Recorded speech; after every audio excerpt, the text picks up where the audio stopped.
Martinez Hewlett. He's a molecular biologist, and he taught for many years at the University of Arizona. He's now the Associate Dean for Health Sciences at UNM in Taos. So he's our neighbor to the north, and we're very happy that he is willing to tell us about his upcoming book. Okay. Now, while Bill is miking him, I'll mention a few more things. Okay. That he is not only a biologist, but he is a third-order Dominican. That's someone who joined the lay branch of the Dominican order because of the commitment to truth, which has been St. Dominic's down through 700 years. So he has the other dimension. He's not limited to just weighing, measuring, and observing, but he thinks about it in other ways than science. So I'm very happy to introduce Martinez Hewlett. Well, welcome everyone, and thank you for coming. I too want to express my commiseration with you for everything you've been through up here on the hill. We in Taos have just watched the smoke wafting over us and worried about our own trees around us. But so far so good up there. God willing, we'll make it through this season without a lot going on. My theme today, what does it mean to be human? I've used to sort of think about that, this great passage from Hamlet, which was said by the prince in Act 2 in a very sarcastic, almost angry fashion. What a piece of work is man. And he goes through all of these things about what human beings are. But I want to kind of extract out of that some of the points that Shakespeare made and use them as a thematic step through our consideration of what it means to be human. Especially that last piece, what is this quintessence of dust, which when I read that always reminds me of our Ash Wednesday service, you know, thou art dust and unto dust you shall return. So we have that in our mind also as we think about what it means to be a human person. But let's start with what it means to be Marty Hewlett. And I'll say a little bit more about my background just to kind of fill out some of what Brother told you already. Yeah, I'm trained in biochemistry and molecular biology, a molecular virologist. I spent most of my academic career at the University of Arizona, where I worked on viruses things like hantavirus and the related viruses in that family. But at one point my career took a change and I got into philosophy of science, and I'll tell you in more detail about how that change happened in a minute, just to kind of give you an orientation about where we're headed today. As part of that change to philosophy of science was my encounter with the Dominicans, and as Brother Brian said, I joined the Dominican order about 15 years ago now, and I'm a life-professed lay member of the Dominicans. That's the OPL after my name, Order of Preachers Laity. Culturally, I'm Creole Choctaw. Creole is New Orleans, Louisiana Creole. Choctaw, the tribe that's near there, so I'm a good part Choctaw. My friends in the Indian community tell me I'm from the Bourbon Street Band of the Choctaw Nation, which is perfect. And I do a lot of writing. I'm a novelist also. So that kind of fills you in a little bit about me. But let's ask the question, what does it really mean to be Marty Hewlett? Well, we can define Marty in a few ways. For instance, I'm a member of the animal kingdom. Homo sapiens, okay, genus species. That's a biological definition based on the classification scheme put forward by Linnaeus, Carl Linné. And we'll talk a little bit more about how that has led to our modern view of anthropology in the scientific sense, especially physical anthropology. So I can say that.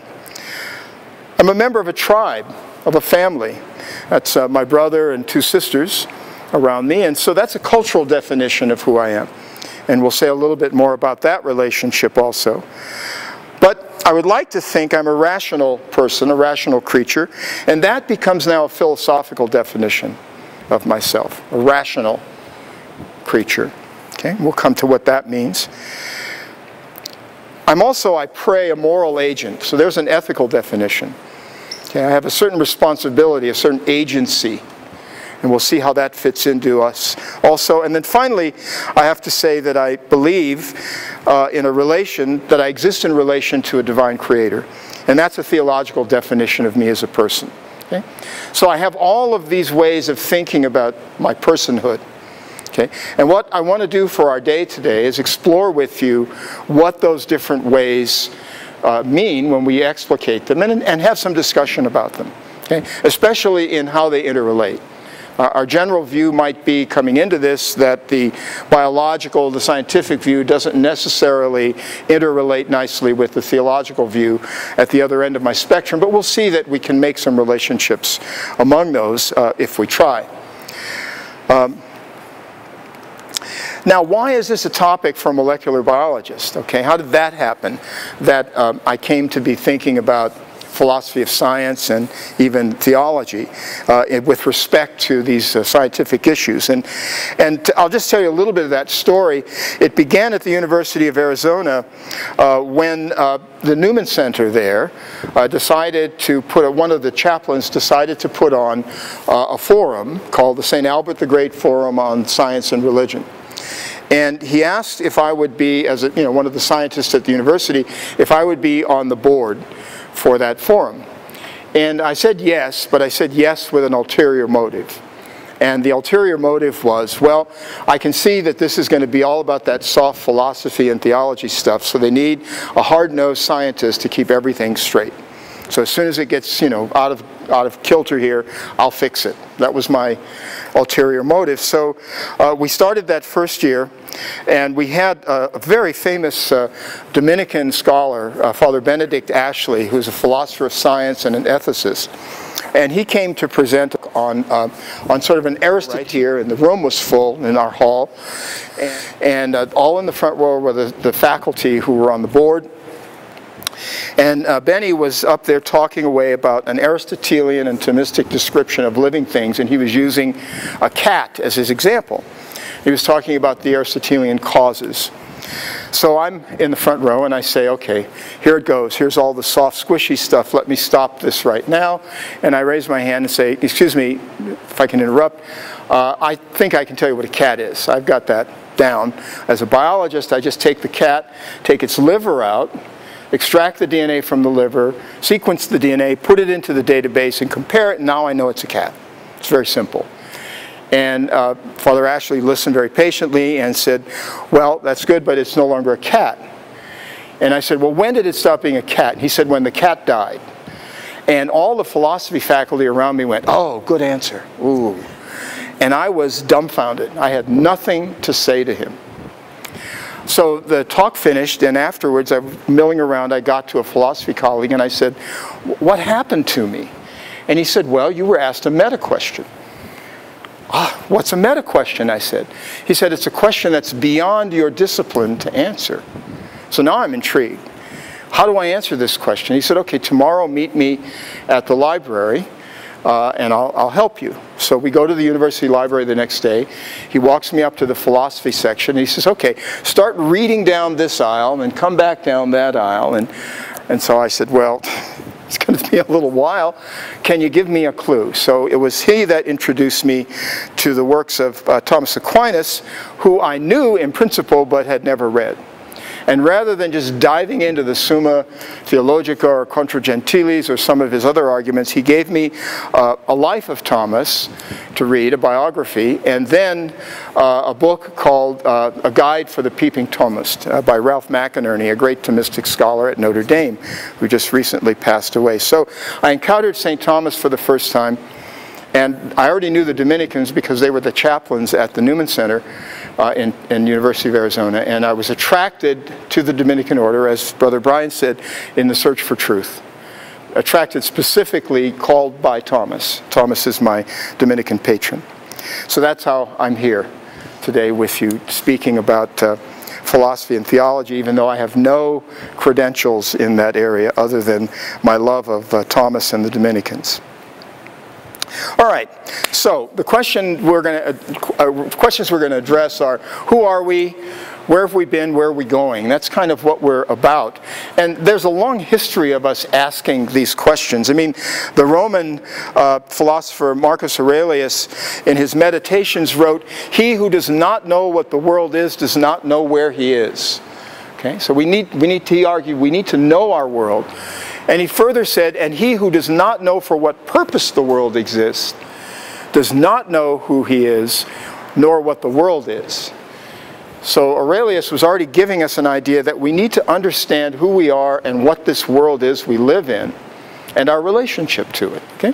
And that's been the question for cultures all along, is what is our relationship to this world? Where did it come from? Where did we come from? Where are we headed?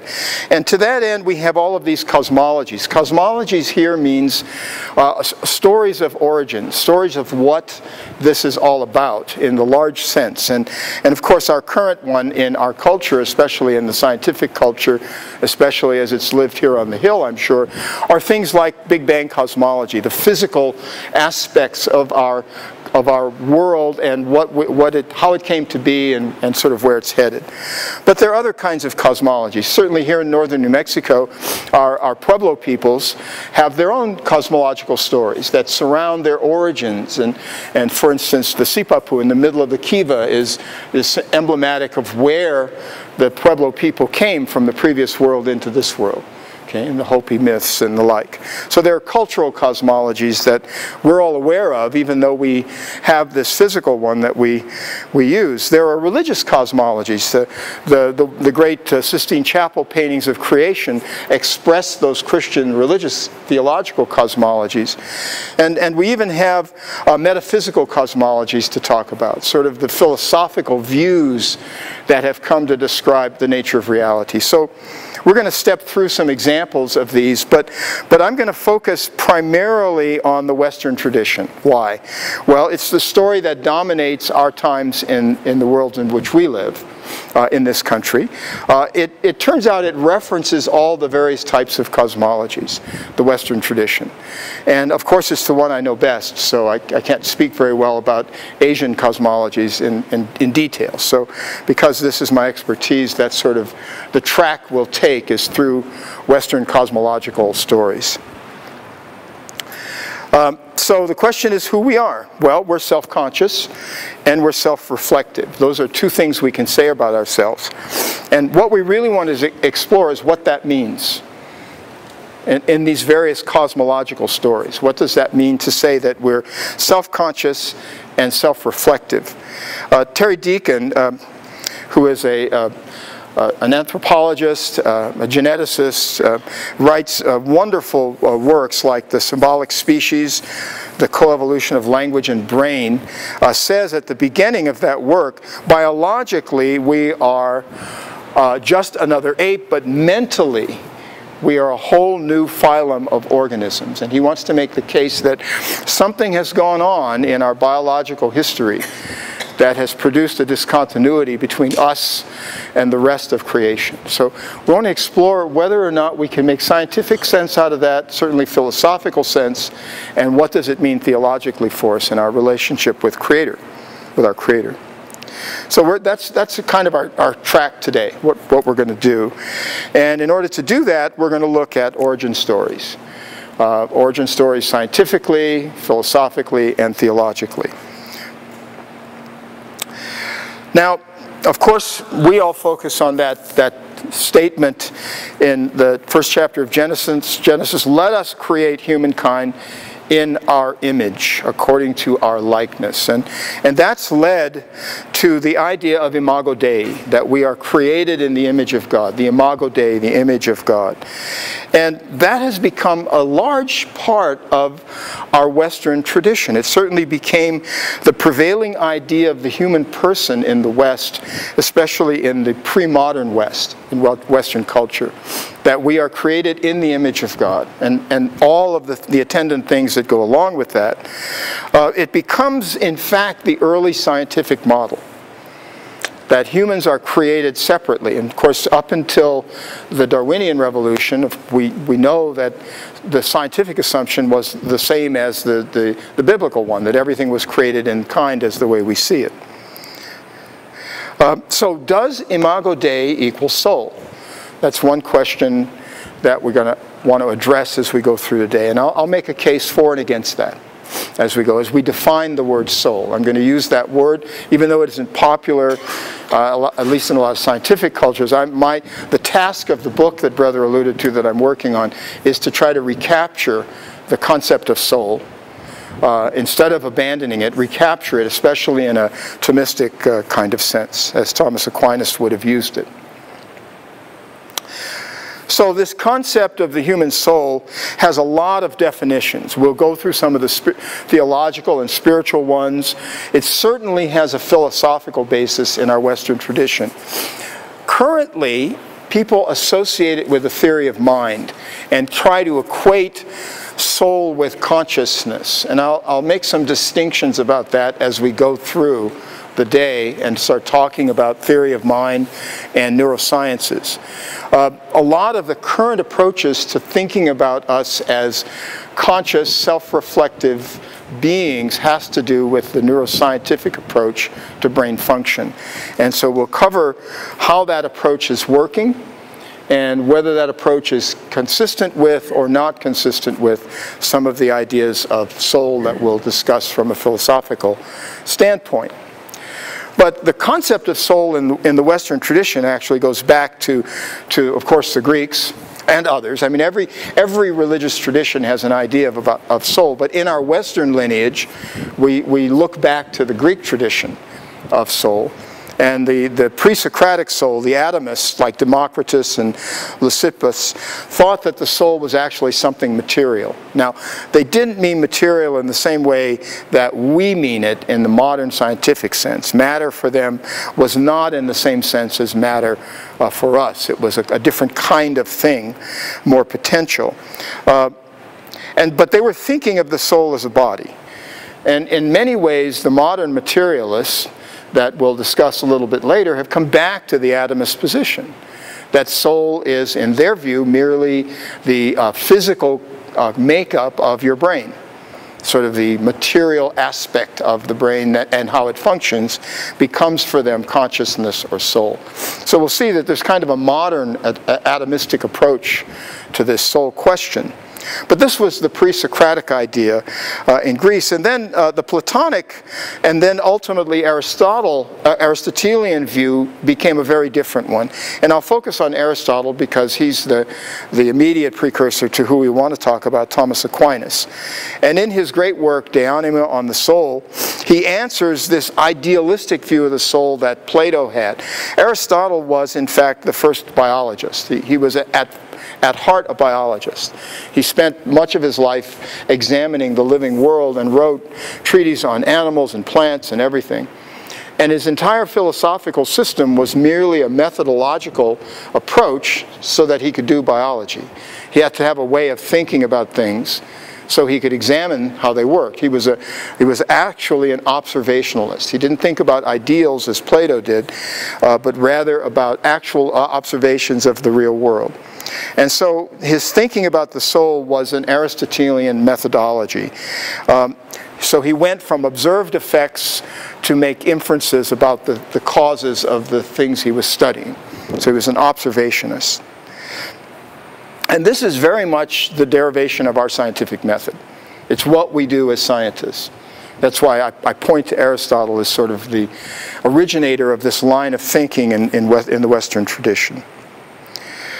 And this becomes Aquinas' starting position, Aristotle's view of the soul. So we'll get more into that in our third session after lunch. We'll go kind of into detail of how Aristotle and then Thomas view the soul, and in particular, the human soul. And Thomas wrote a treatise on human nature. It's actually a chunk of the Summa Theologica. It's part 1, questions 75 to 89, is called Thomas's Treatise on Human Nature. And what's interesting about it is that he begins it by saying, having considered spiritual and also corporeal creatures, we should now consider human beings. That's how he begins this particular section of the Summa. And he does not use any theological arguments throughout his treatise on human nature. It's a philosophical text. Even though the Summa is a theological training manual for priests, this section of the Summa has no theology in it. He makes no assumptions about any belief system whatsoever.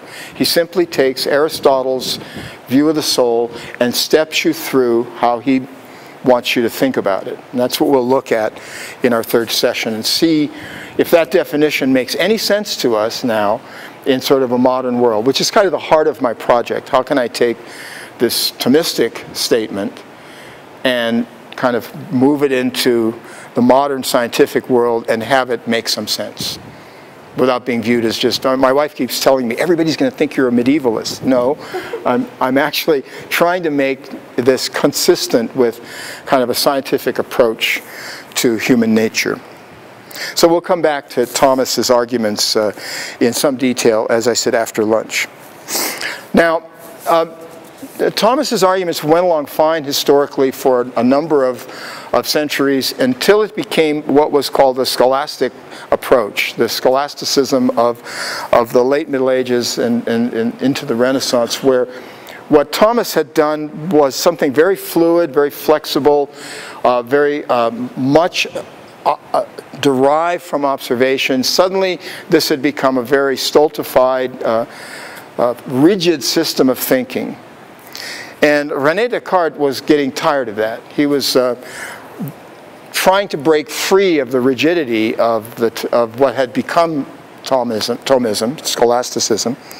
And in his meditations on first philosophy, he started to try to think his way out of what he considered to be the trap he was in philosophically. And in those meditations, he developed this process called methodic doubt, in which he argued that I can think that I'm being fooled by the devil into thinking that 2 + 2 is 4 when actually 2 + 2 is really 5. Okay? So how can I be sure? It's called methodic doubt.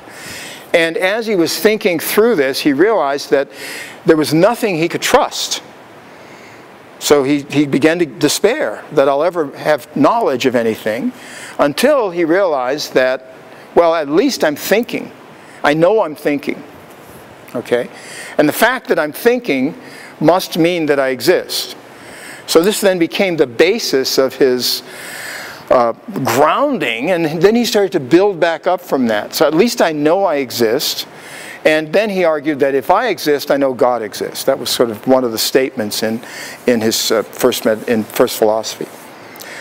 So then he built back up and in this process of building back up, he realized that there was something in him that was thinking, which he called the thinking thing, cogitans. And then there was everything else, the extended world, the res extensa. And he separated for the first time in Western tradition the thinking thing, which he called the soul, from everything else. And we call this Cartesian dualism now. Okay? He made this separation of soul and body and actually thought about how it might work. His idea was that the soul was something separate, something immaterial, but was part of us, attached to us, and the attachment or link was through the pineal gland in the brain. So he knew a lot about anatomy, and he figured out that there was all this body to which was sort of connected this soul via the pineal gland. And this dualistic approach then became the start of our modern scientific methodology, because he had a way of developed into a method for being objective, looking at the world with this thinking thing, but being objective, and allowed experimentalists to then derive ideas from this. But this was the start of a great split in Western culture, this dualistic split between the soul, or mind, and the body. Okay? As we progress forward then in history closer to our own time, David Hume, the great Scottish philosopher, in his Enquiry Concerning Human Understanding, brought us to a critical juncture in Western philosophical anthropology. He's the first to really start thinking about a theory of mind. How does mind work? And he was a physicalist. We'd call him a materialist today. For him, there was no spirit world, there was no immaterial thing, so mind must be a property of our physical body. And he actually then took all of the Thomistic Aristotelian causes and reworked them so that causation replaced the chain of cause that Aristotle had thought, and science was left with only two causes, the material cause and the efficient cause. And I'll come back to the meaning of those philosophically a little bit later. But that's a very critical point in the history of science, because it means that science as we practice it today is we're restricted as scientists by our training in thinking about the world in ways very differently from either Aristotle or Thomas. Okay? And so it's an attempt where I'm making, along with others, to try to bring us back to the broader view that was represented by a more Thomistic or Aristotelian view of the natural world. But you'll see as we go through this that we're restricted. And it's due to Hume and others around his time who reworked the philosophical setting of science in this way. To make it, to be honest, and not to denigrate it, it was to make the scientific enterprise what it is, an attempt at objectivity, although I say attempt, because we really aren't objective. We can't actually be that way. So it's after this that we see the rise of science. The Copernican revolution had already happened. There were great advances in astronomy and physics that were going on. The Enlightenment, the Age of Reason, was now in full flow. And we are entering the age of modern science. Okay? I love this. This is a woodcut. Can't see it very well in that projection. It's a very famous woodcut from a book on astronomy that shows a philosopher breaking through this sort of sphere of the firmament, you know, and looking out into this world of gears and levers and everything that are running in sort of a Newtonian sense the universe. And this was in a book written by Camille Flammarion for a book called The Atmosphere, Popular Meteorology, published in 1888. So it's become kind of now an iconic image for breaking free of an older view of cosmology into a newer view of cosmology. Many people use it for that purpose. But this is the age of enlightenment now. Modern science is on the verge.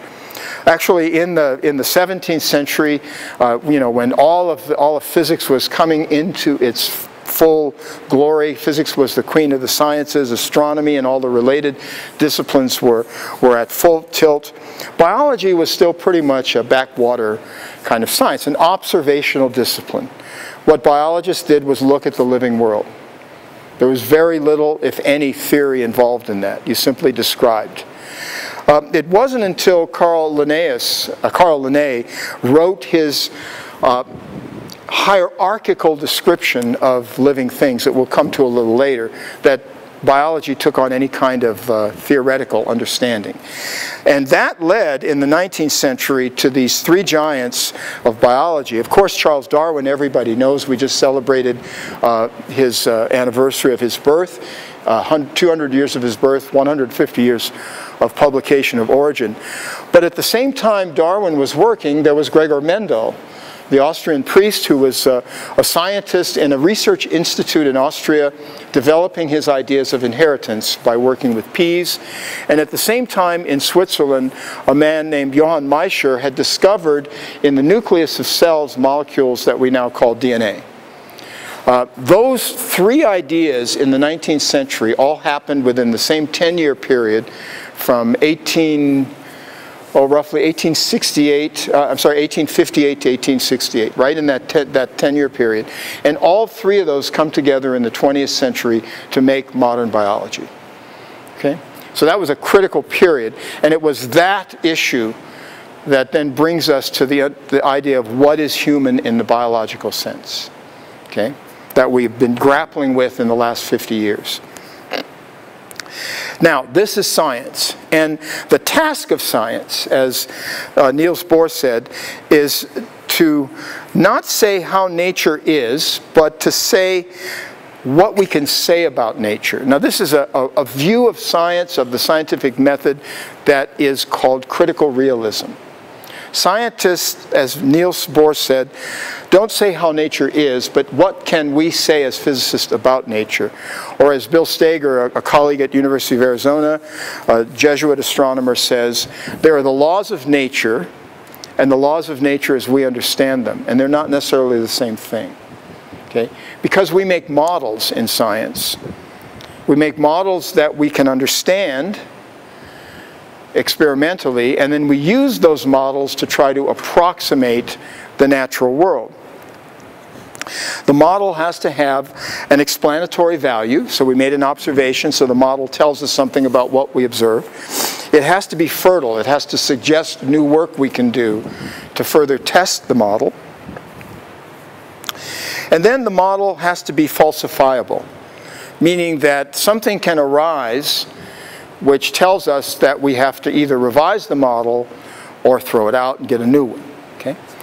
So for instance, if I make the statement, all swans are white, that statement is just fine until I see a black swan. Then I have to say either all swans are white except that one, or I have to have a new model. Okay? So that's falsifiable, and that's the work of Karl Popper, who talked about the falsification process of science. We don't prove things are true, we show whether they're false or not. Okay? Now, models are incredibly useful to us, even if they aren't real. Okay? Real in the sense of an accurate and description of the reality that exists. And physicists have a great one.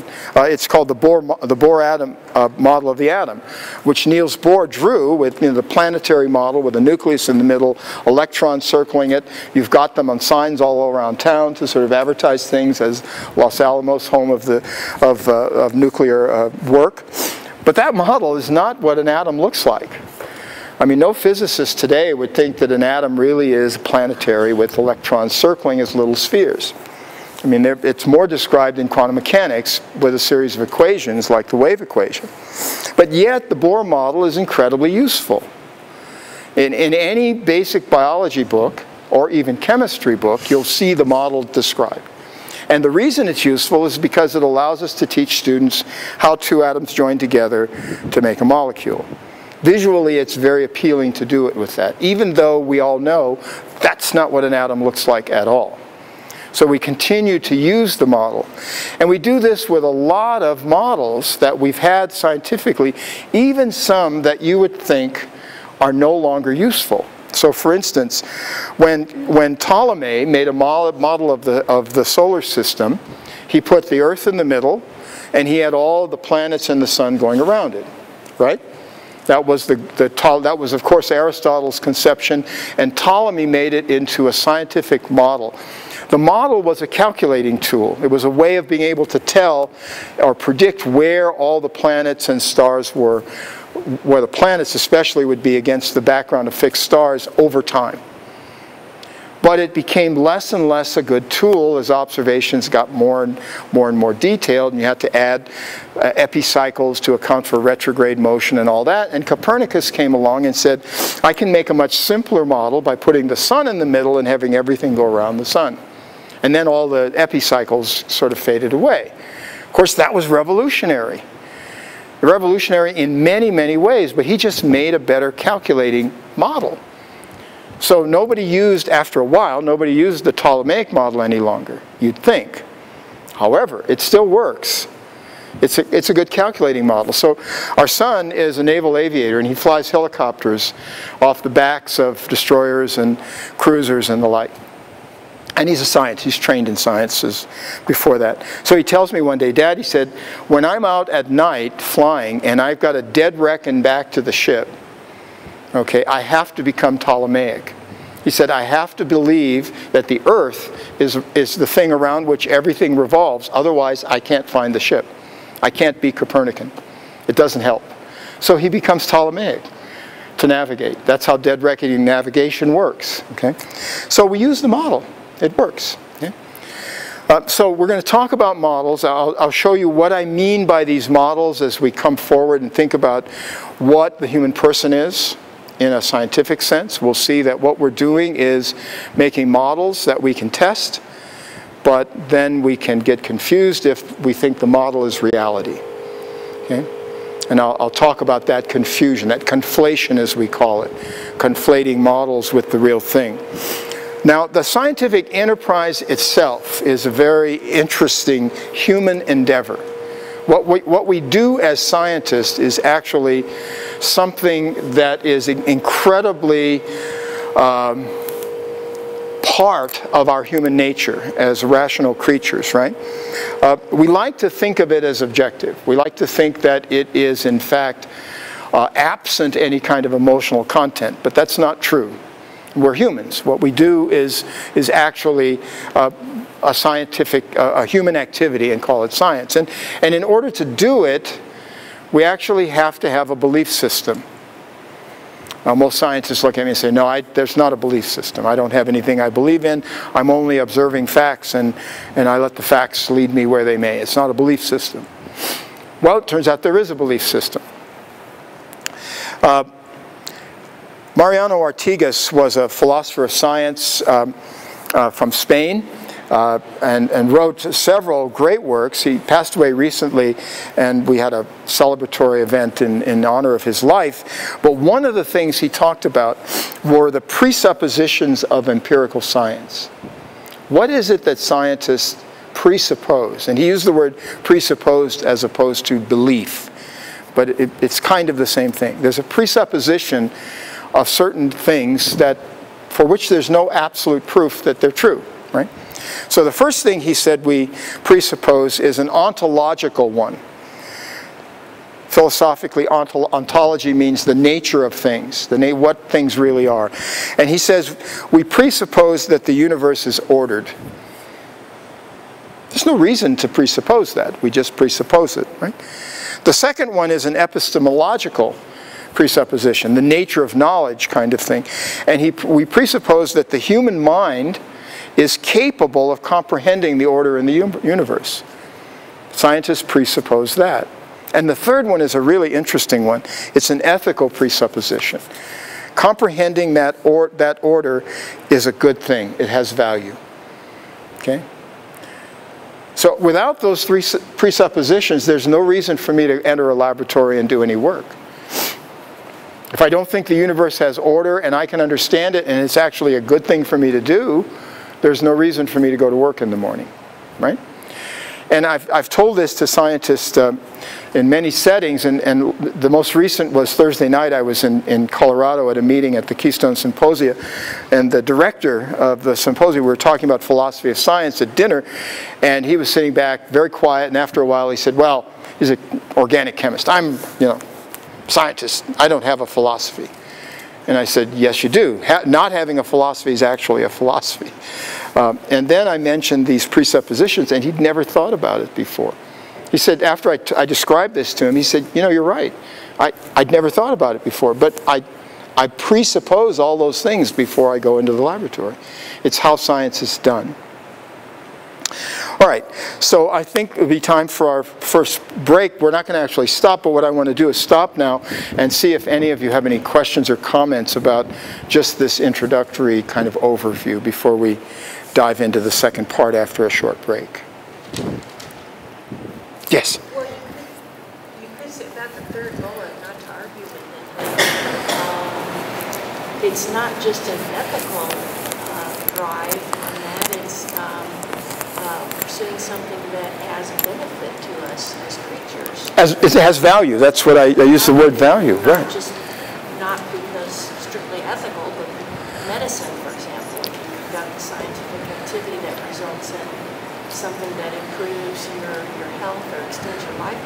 Exactly. Perceive a value to your physical. Right. And I hear I'm using that word ethical in a kind of that large sense that includes... Their comment or their question for the record. Sorry? Repeat their comment. Ah, right. So for the microphone. So the issue... I'm sorry, your name?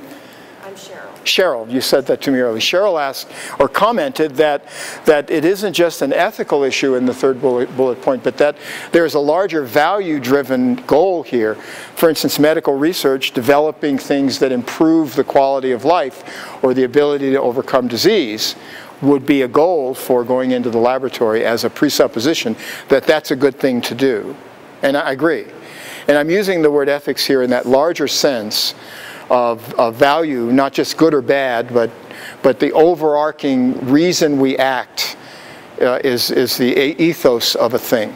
The ethos of it, we'll call it. I mean, I guess I would say that the point was coming from the idea that it's not only a presupposition, but in some sense it could also be a scientific observation. That yes. If we approach the problem in this way, we observe that we get a benefit. This is a very good point, because that people say, no, this is, and they're actually, we know if we do this, we'll get a benefit from it. So we know that if we study infectious disease, that we will better understand how to intervene in an infection. So drug discovery, for instance, you know, we'll know better how to do that. Okay, and that's true. There is a history of success in the modern scientific enterprise that leads me as a scientist to be confident that I can go in and get something that can help. Okay, and that's especially true of very directed kinds of research, like medical research, right? Now, let's back up though. Fleming discovered penicillin. He was going to find an antibiotic. Okay? He was in the laboratory studying bacteria. He was just examining how bacteria grow. And he accidentally contaminated a plate with a mold.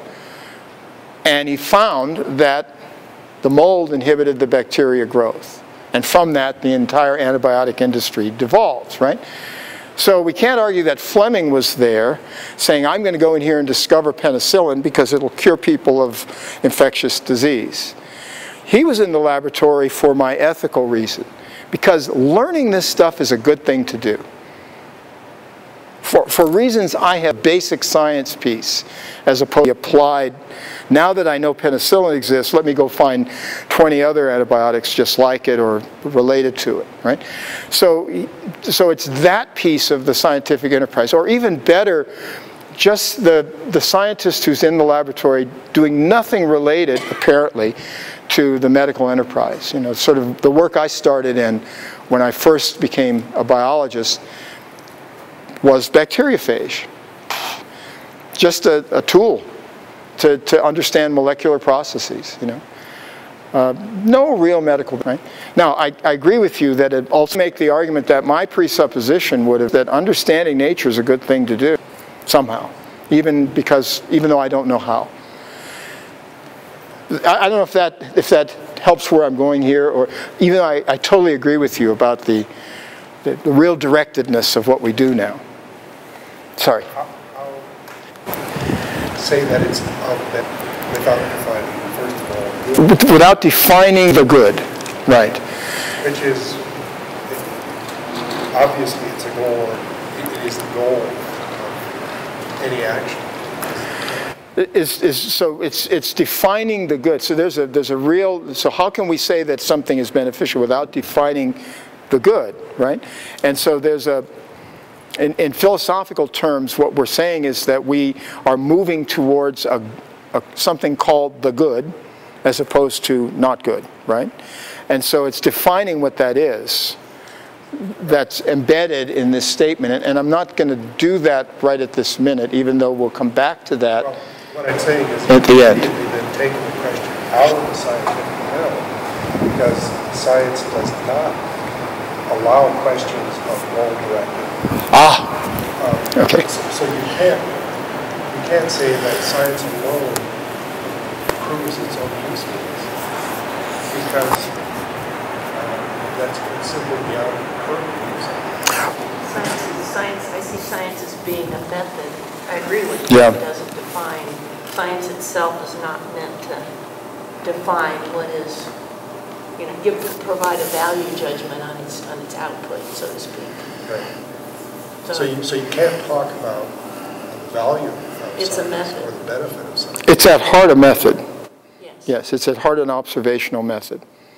And I see where the discussion, so you're saying because of that, sort of the value piece is really not inherent in the enterprise itself. So the argument that Mariano was making here is that this isn't part of the scientific enterprise, but these are this is what the human being who's the scientist, when she comes into the lab, brings with her, is this set of presuppositions of why should I do this?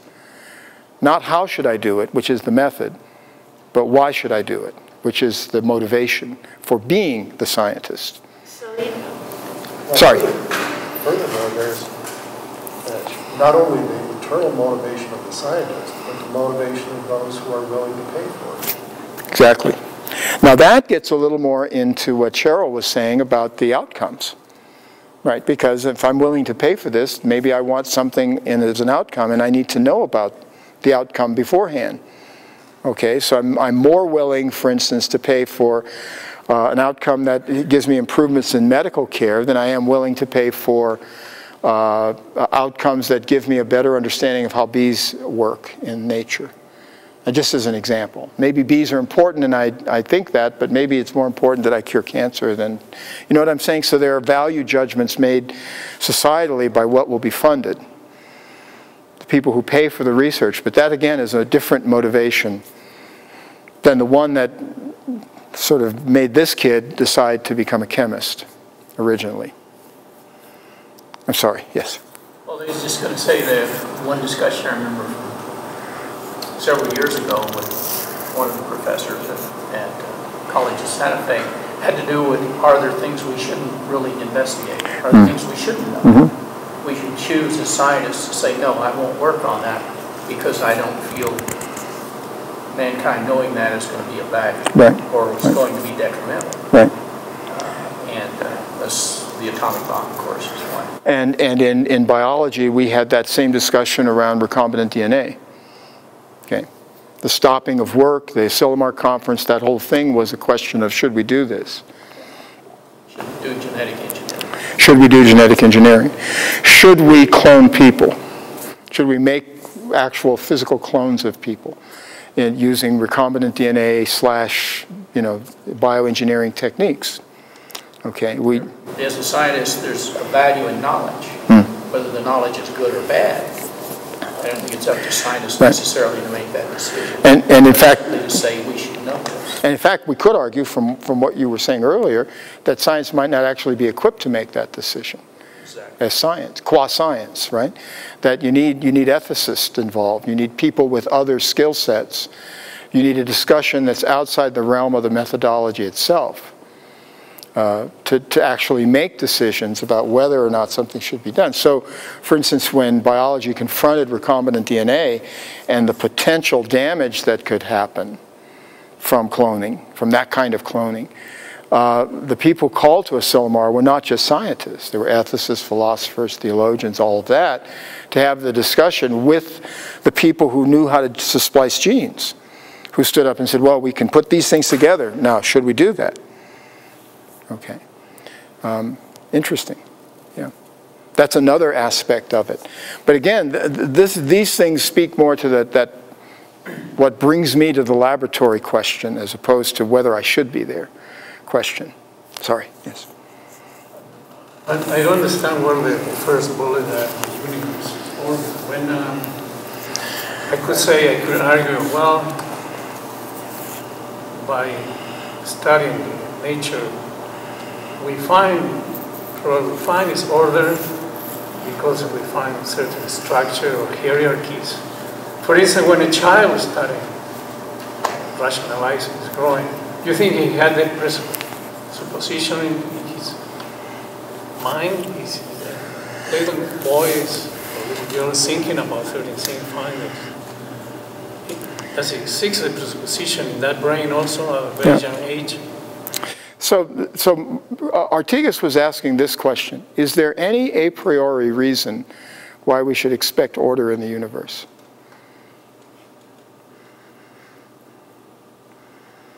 I know we observe it. I got that. That's the enterprise. But I'm asking, is there an a priori reason? Is there any reason to expect that the universe is ordered? If not, then it's not a presupposition. We found it that way. But is there any reason to expect it? That's what I'm asking. Well, So I mean, we don't expect anything. let me go at it another way.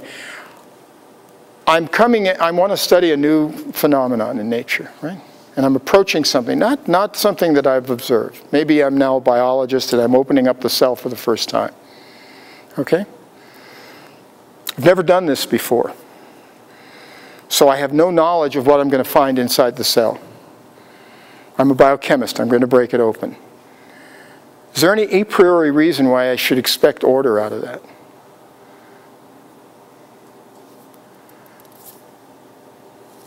I don't know how to answer. I don't think there is. I mean, I'm not sure on what I would base the fact that the cell has some order inside of it. But I expect, but as a scientist, my training is such, I expect it. And that's because we have this presupposition that the universe is somehow ordered, and we have minds capable of understanding it. I think there is you're correct in that as humans, our experience of our world has certain aspects of order, and that's part of this presupposition. So there is an experiential piece to this. I'm not arguing that this is really mystical. We have experience with order, and we are creatures, rational creatures, who are attracted to order. So we look at the ordered pieces around us. We are pattern-forming creatures. Okay, so we look at patterns, and that's order. That's part of how our mind works, and we're going to come a little bit back to that in the second part. But even with that, there are times we enter the laboratory when we actually are assuming that the order is to be found. And there are times when it doesn't happen. Okay? I mean, there are times when we walk in and things just don't work in an ordered fashion. So what we do is we leave that alone and go find something else to work on that allows us to do the method we like. So we kind of we're drawn to the order that's there, and we presuppose we'll find it as part of our motivation for going in. I don't mean to make this a mystical kind of something, because you're absolutely correct. You know, we have minds that are drawn to patterns. That's how we operate, and so therefore we look for order. And we have minds that are capable of understanding it, so we can do science. So these statements are kind of self-fulfilling, but they are presuppositions in the sense that the scientific enterprise is based on them being so. I think that's kind of how I'm approaching this, how Artigas was approaching. Not as something mystical, not at all. Certainly as part of our experience. As a scientist, the question that comes to mind on that second one is the opposite of that. Is the human mind capable of comprehending disorder?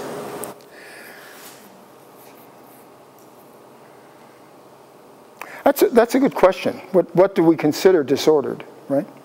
How do I, if you will, organize that in my brain? How do I process disorder? Right. And so what we do with disorder is we order it. We make equations like, you know, delta S is greater than 0. We make equations that express disorder.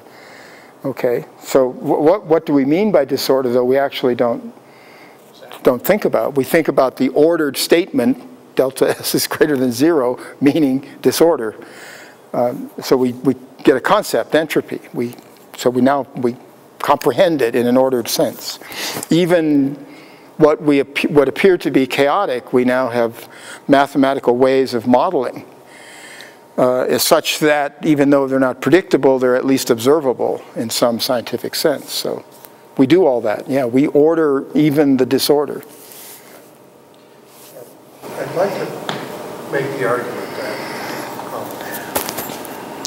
intelligence as a evolutionary survival characteristic would have value only in an ordered universe. In other words, in order to make us fit in our world better, there must be, as intelligent beings, Interesting. there must be an underlying order.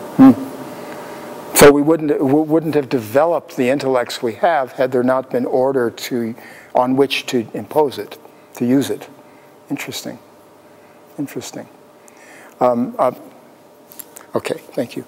I want to come back to that when we talk about the human brain and its complexification, because you'll see I'll show you some data, some statements from Terry Deacon again, when he talks about the origin of language or our symbolic activity, which is key to our intellectual capacity, where he wants to argue that rather than the brain becoming more complex as an adaptive response in an evolutionary sense, it becomes more complex because it's released from selective pressure. Okay? That's his argument.